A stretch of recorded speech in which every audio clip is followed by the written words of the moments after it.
జ్యేష్ఠమాస శుక్లపక్ష దశమికి దశపాపహర దశమి అని పేరు. ఇందులో చిత్రం ఏమిటంటే ఇదంతా స్నాన సంబంధమై ఉంటుంది. స్నానం అంటే నీరు తీసి మీద పోసుకున్నది నిజానికి స్నానం కాదు, అధమాధమమైన స్నానం. అదో దోషం. ఏ పంపులోనో ఇందులోనో నీళ్లు పట్టుకుని ఇలా తీసి నేను నెత్తి మీద పోసుకుంటానండి అన్నాను అనుకోండి, వాటిది అధమాధమమైన స్నానం రా అని పిలుస్తారు. కనీసం కూపం అంటే 100 డిగ్రీకి వెళ్ళైనా చెయ్యాలి. గొట్టంలోంచి వచ్చేసి నీళ్ళు మీద వేసుకుంటాను అనకూడదు. కానీ ఇవాళ చాలామంది మనం చేస్తున్నది అదేగా. అసలు స్నానం అంటే ఏంటో తెలుసా? మజ్జనం. మజ్జనం అంటే తల మునగాలి. తల మునగాలంటే బకెట్లో నీళ్ళు పెట్టుకుని ఎలా ముంచుతాను? అలా కుదరదు. ఇలా తల ముంచాలి కదండి అంటే అలా కుదరదు. నీటి యందు ఈ 2 వేళ్లతో ముక్కు రంధ్రములను బాగా ఊపిరి పీల్చి పట్టుకోవాలి. కుంభకం చేసి అని పీల్చి ఇలా పట్టుకుని ఈ 2 వేళ్లతో ఇలా ముయ్యాలి. మూసి తల బుడుంగు బుడుంగు బుడుంగని 3 మాటలు ముంచి లేవాలి. లోపలికి నీళ్ళు వెళ్ళిపోకుండా కాసుకుంటాడు. అలా 3 మాటలు ముంచి లేస్తే మజ్జనం చేశాడంటారు. అది సూర్యోదయానికి పూర్వం చెయ్యాలి. ఒక్క దశపాపహర దశమికి పాడ్యమి లగాయితూ తెల్లవారుజామునే నిద్రలేచి ప్రతిరోజు 10 రకములైనటువంటి పుష్పములతో పూజ చేస్తారు. పార్వతీ పరమేశ్వరుల్ని పూజ చేసి 10 రకాలైన పిండి వంటలు వండుతారు. వండి బ్రాహ్మణుడికి దానం చేస్తారు. వాళ్ళు పుచ్చుకుంటారు.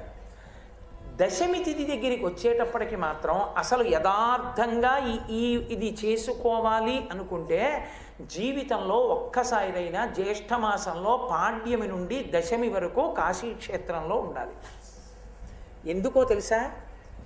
దశపాపములు అని వేటిని పిలుస్తారంటే, ఈశ్వరుడు ఏ 10ంటిని నీకు ఇచ్చి భోగములు అనుభవించినప్పుడు నేను చెప్పినట్టుగా అనుభవించమని చెప్పాడో, అలా కాకుండా నువ్వు భోగములను అనుభవించడానికి ఏ 10ంటిని వాడుకున్నావో ఆ పాపాలన్నీ ఆ 10ంటిలో కెడతాయి.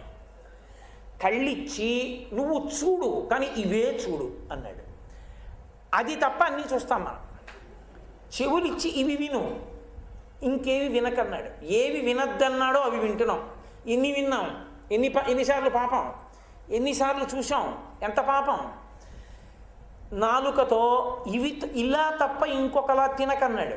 ఎన్ని తిన్నాం, ఎన్ని ఈశ్వరుడికి నివేదన చేయకుండా తిన్నాం, పాపం. ఈ చేత్తో నువ్వు ఏది పడితే అది ముట్టుకోకన్నాడు. ఎన్ని ముట్టుకున్నాం, స్పర్శదోషం, పాపం.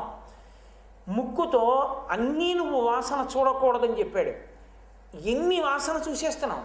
నేను చాలామందిని చూస్తుంటాను, ప్రత్యేకించి అగరత్తుల కొట్ల దగ్గర చూడండి, ఇది ఎలా ఉంటుంది అని ఇవి అంటాడు. వీడు ఎప్పుడైతే వాసన చూసేశాడో అది ఉచ్ఛిష్టం, ఎంగిలి. ఇప్పుడు ఆ ఎంగిలి ఈశ్వరుడికి పెడుతున్నాడు పట్టుకెళ్ళి. నీ జ్ఞానేంద్రియములతో నువ్వు దాన్ని అనుభవించేస్తే అది ఉచ్ఛిష్టమైపోతుంది. కాబట్టి మనం పాపం చేస్తున్నామా లేదా? 5 జ్ఞానేంద్రియములతో 5 కర్మేంద్రియములతో పాపములను చేస్తూనే ఉన్నాం. ఈ దశేంద్రియములతో చేసినటువంటి పాపములు ఒక రోజులో లెక్కేస్తే ఎన్ని ఉంటాయో. ఇప్పుడు ఈ 10 ఇంద్రియములతో చేసినటువంటి పాపములు ఒక సంవత్సరంలో ఎన్ని పడి ఉంటాయి? అయ్యా తప్పలేదండి, ఏం చేయను, నా బతుకు అలాంటిది, ఏదో బయటికి వెళ్ళాలి, ఉద్యోగం చేసుకోవాలి, అలా తిరగాలి, ఇలా తిరగాలి, ఏదో ముట్టుకోవాలి, మరి అయిపోయింది, చేశాను. ఎలా? కనీసంలో కనీసం నువ్వు దశపాపహర దశమికి సంబంధించిన కల్పాన్ని చేసుకోవాలి. 10 రోజులు కాశీపట్టణంలో ఉండి 9 రాత్రులు కదా. కాశీపట్టణానికి వెళ్ళిపోయి జ్యేష్ఠమాస శుక్లపక్ష పాడ్యమి నాడు వెళ్ళిపోయి ప్రతిరోజు గంగలో స్నానం చేయాలి. గంగ ఏం చేస్తుంది? పాపం తీస్తుంది, అంతేగా. భవంగపతితంతోయం పవిత్రమితి పస్పృశు. పరమశివుని యొక్క శరీరాన్ని తాకి కింద పడింది కనుక గంగ తగిలితే చాలు పాపం పోతుంది. శంకరాచార్యులు వారు అంటారు, భగవద్గీత కించిదీత గంగాజలవ కణికాపీత సకృదపియేన మురారి సమర్చ క్రియతే తస్య యమేన నచర్చ.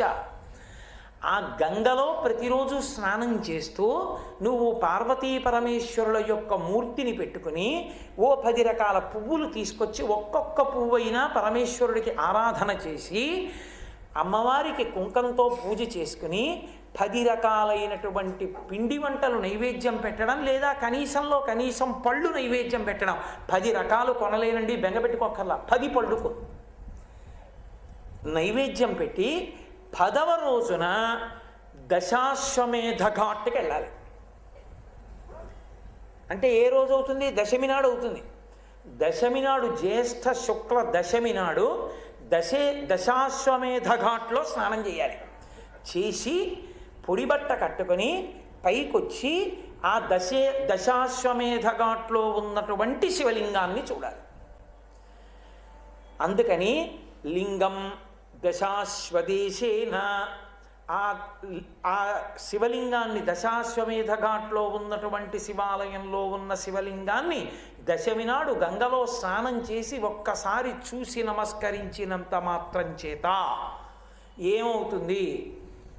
10 జన్మల పూర్వం నుండి నువ్వు 10 ఇంద్రియములను విచ్చలవిడిగా వాడడం చేత తయారైన పాపములు పర్వతములలా పెరిగిపోయినవి ఉత్తరక్షణం కాలిపోతాయి. అందుకే జన్మాంతరంలో జ్యేష్ఠమాసంలో శుక్లపక్ష పాడ్యమి నుండి దశమి వరకు ఒక్కసారైనా కాశీక్షేత్రంలో ఉండు. దశమి నాడు దశాశ్వమేధ ఘాట్లో స్నానం చేసినట్టయితే నువ్వు ఇంద్రియములను విచ్చలవిడిగా వాడుకున్న పాపాలు పోతాయి. కాబట్టి దశపాపహర దశమి.